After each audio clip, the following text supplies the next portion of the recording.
Africa Content TV.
First lady, because she is a responsible woman in Osun State. The woman that helps the state all the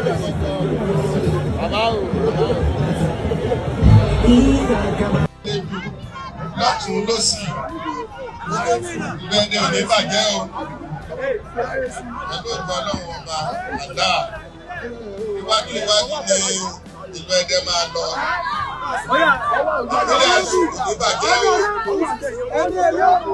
lókèlókè àwọn aṣòfin bàbá àdúgbò àwọn tó wá láti Àbújá House of Representative members senators tí wọ́n wá bá akẹ́yẹ lónìí.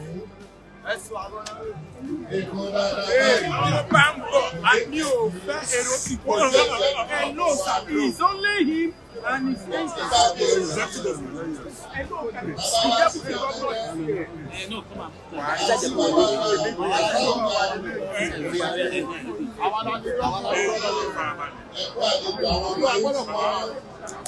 Wọ́n fi ẹ̀yẹ ìdá ìlọ́lá lónìí. Nígbà àwọn òṣìṣẹ́ ìjọba nípínlẹ̀ Ọ̀ṣun. Àwọn ọmọ ìlú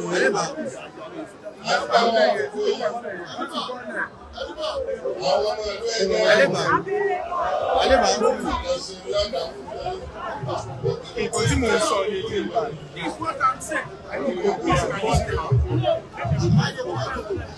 wọ́n láti kí yèyé especially ojú òkùnkùn farabalẹ̀ fún gbogbo tí wọ́n ṣe àgbàjùlọ ìkówójọ yìí ó dàbẹ̀ pé 160 million.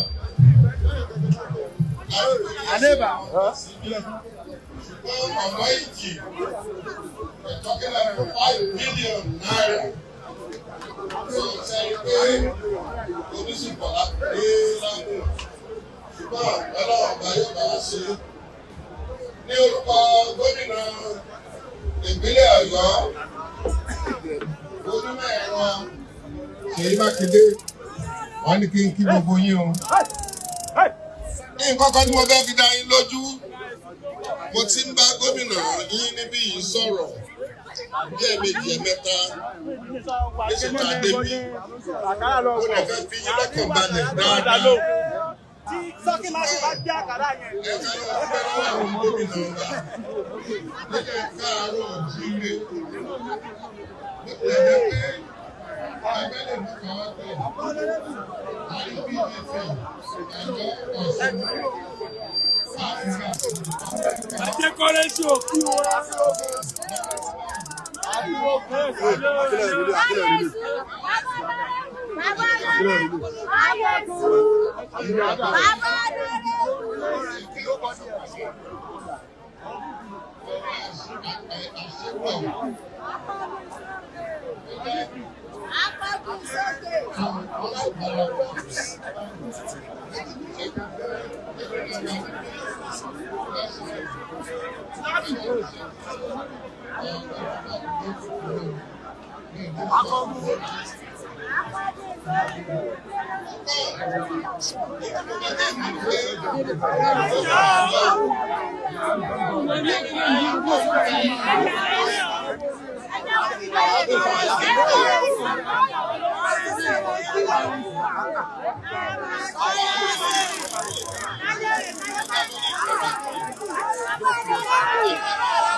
Foto.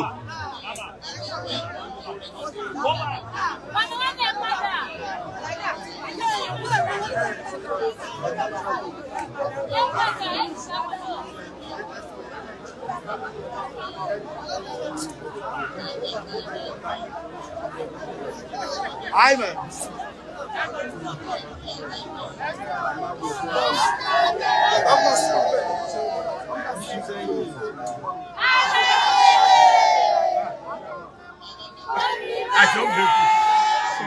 Sorry. You get something when I want him to tell me. Just break up.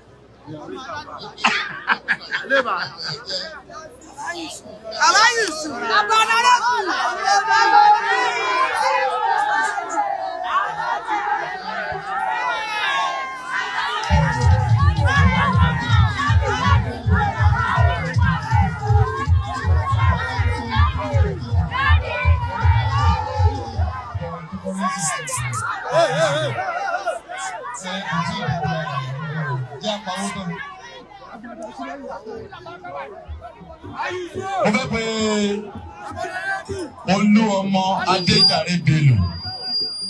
Ambassador Olúọmọ Adéjàre Bello. Ambassador Olúọmọ Adéjàre Bello. Lẹ́yìn Ambassador Olúọmọ Adéjàre Bello, His Excellency ló kù tí máa pè.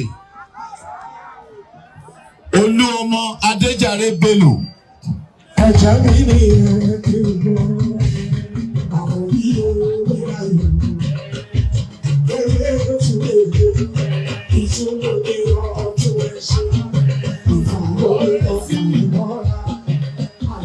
Kọ́rẹ́nsì ti di ẹ̀bá padà fún kọ́rẹ́nsì ó ti dágbò yìí o.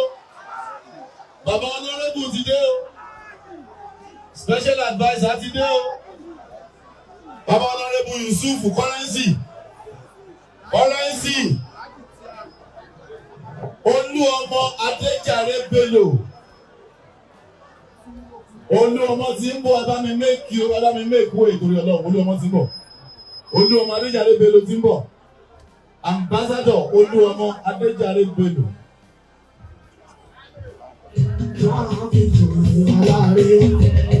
Àwọn mẹ́tẹ̀ẹ̀ta parapọ̀, wọ́n wá jọ pẹ̀wọ́, ẹ̀wọ̀n olóko jẹ, wọ́n pa títọ̀. Ó wá jọ ń tiri Ọlọ́run ní sùúrù.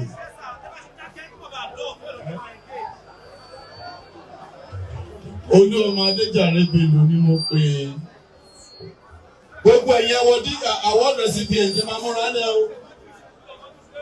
Ṣẹ́rí Olúọmọ Adéjàre Bello ẹ má gbàgbé XYZ Speaker Osun House of Assembly ni. Ambassador ni. Iṣẹ́ méjì l'Olúọmọ ó jẹ́.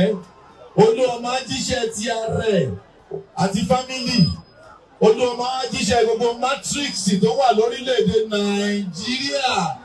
Owó ńlá ni Your Excellency.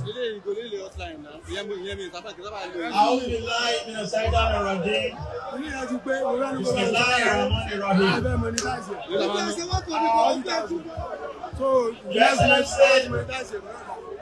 بسم الله الرحمن الرحيم.